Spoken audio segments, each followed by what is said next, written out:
Kita akan menjelaskan jawaban UTS geotransformasi.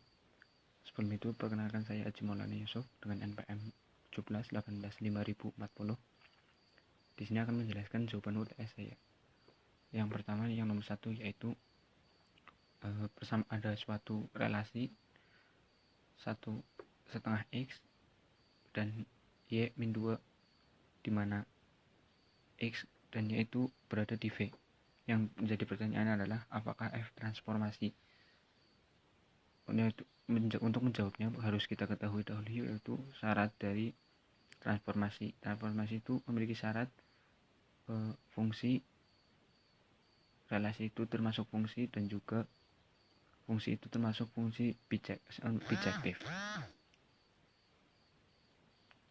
Yang pertama adalah membuktikan F adalah suatu fungsi. Kita ambil suatu titik tertentu pada V, misalnya A itu berada di V.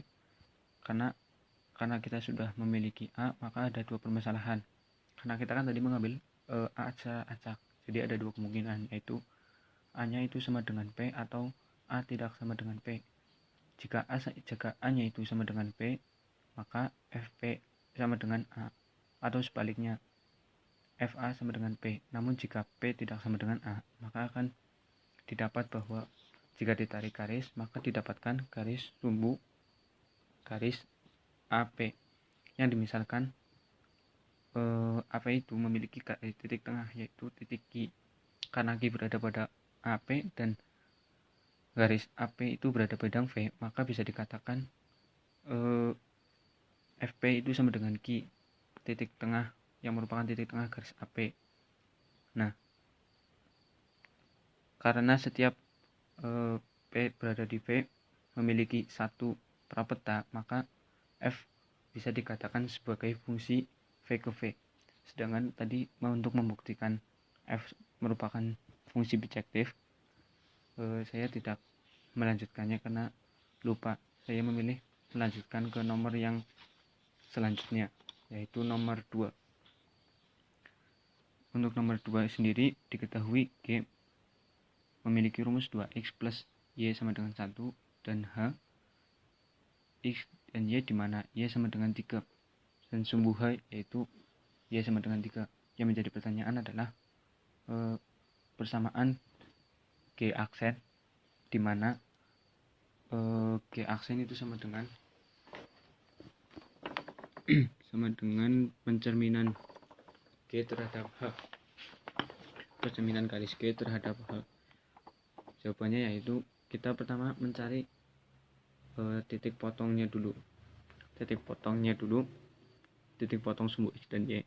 Untuk garis G, titik potongnya yaitu untuk X 0, Y nya sama dengan 1, untuk Y 0, X nya sama dengan setengah. Lalu untuk garis G sendiri, pasti perpotongannya itu untuk sumbu H, itu berarti perpotongannya di sini di titik 3, di X sama dengan di Y sama dengan 3, karena H sendiri itu merupakan garis sumbu, jadi lurus ke sana terus lurus. Terus kita bisa mencari titik potong antara garis G dan sumbu H, yaitu dengan cara memasukkan persamaan sumbu H ke persamaan garis G, itu 2X plus Y sama dengan 1, dimasukkan, hasilnya adalah X nya itu min 1, jadi titik potongnya adalah min 1,3, dimasukkan ke sini. Terus setelah tahu menemukan beberapa titik yang diperlukan, karena tadi kan pertanyaan di atas persamaan garis G aksen, di mana G aksen itu pencerminan garis G terhadap sumbu H. Karena pencerminan garis G terhadap sumbu H, dua titik ini yang sudah ditemukan, kita ambil lalu kita cerminkan terhadap sumbu H. 0,1 dicerminkan terhadap sumbu H menjadi 0,5. Terus yang ini B dicerminkan menjadi P aksen 0,5, Setelah titik ini ditemukan, kita bisa mencari persamaan garis G aksen yang kita tanyakan, yaitu dengan rumus Y min Y1 per Y2 min Y1 sama dengan X min X1 per X2 min X1. Setelah dihitung, itu dimasukkan, dihitung Y min 5 per 6 min 5 sama dengan X kurangi 0 setengah kurangi 0. Hasilnya adalah Y sama dengan 2X plus 5. Jadi persamaan G yang memenuhi persyaratan G aksen sama dengan persyaratan G aksen itu pencerminan dari garis G terhadap sumbu H adalah Y sama dengan 2X plus 5. Lalu kita ke nomor yang ketiga dulu. Nomor 3, yaitu pertanyaannya, kita diketahui garis K memiliki persamaan Y sama dengan 3X plus 4. Yang ini L, Y sama dengan 3X min 2. Yang menjadi pernyataan adalah persamaan garis K aksen agar K aksen itu merupakan hasil dari pencerminan K terhadap sumbu L. Garis L, maaf.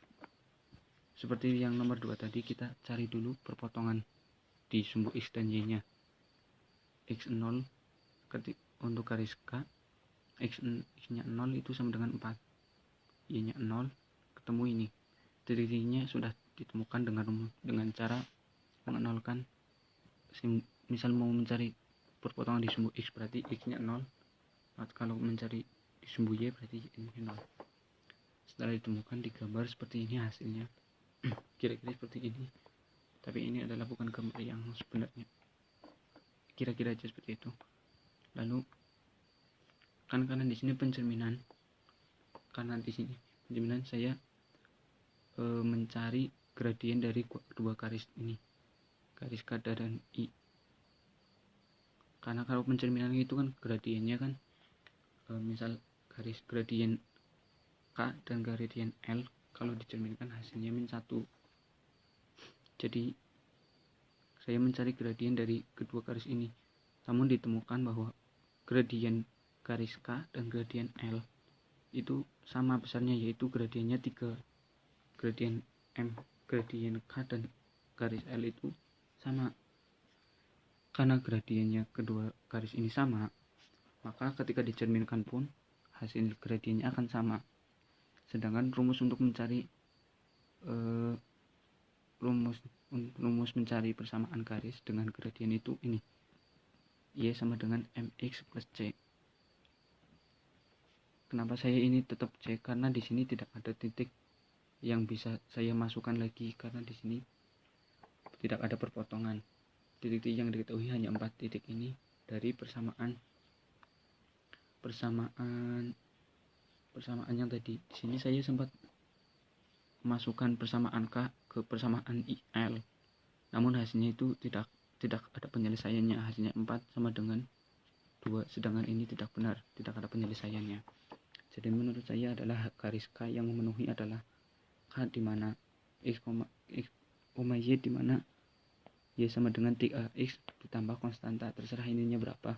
Itu merupakan hasil dari persamaan K aksen.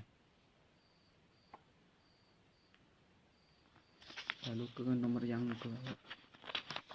keempat. Nomor 4, pertanyaannya adalah buktikan bahwa ketika garis G tegak lurus dengan garis H dan T merupakan isometri, sehingga TG tegak lurus dengan TH. Buktikan pernyataan di atas. Ketika garis G tegak lurus dengan garis H menghasilkan sudut siku-siku atau 90 derajat, dan sudut yang dihasilkan dari TG dan TH adalah sama siku-siku. Jadi siku-siku jadi benar bahwa KG tegak lurus dengan H.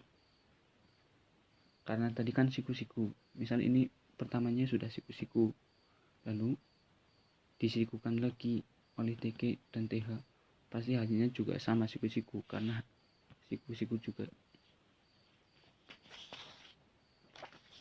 Jadi sampai situ saja saya mengerjakan. hanya sampai nomor 4 karena waktunya tidak cukup. Terima kasih. Sekian.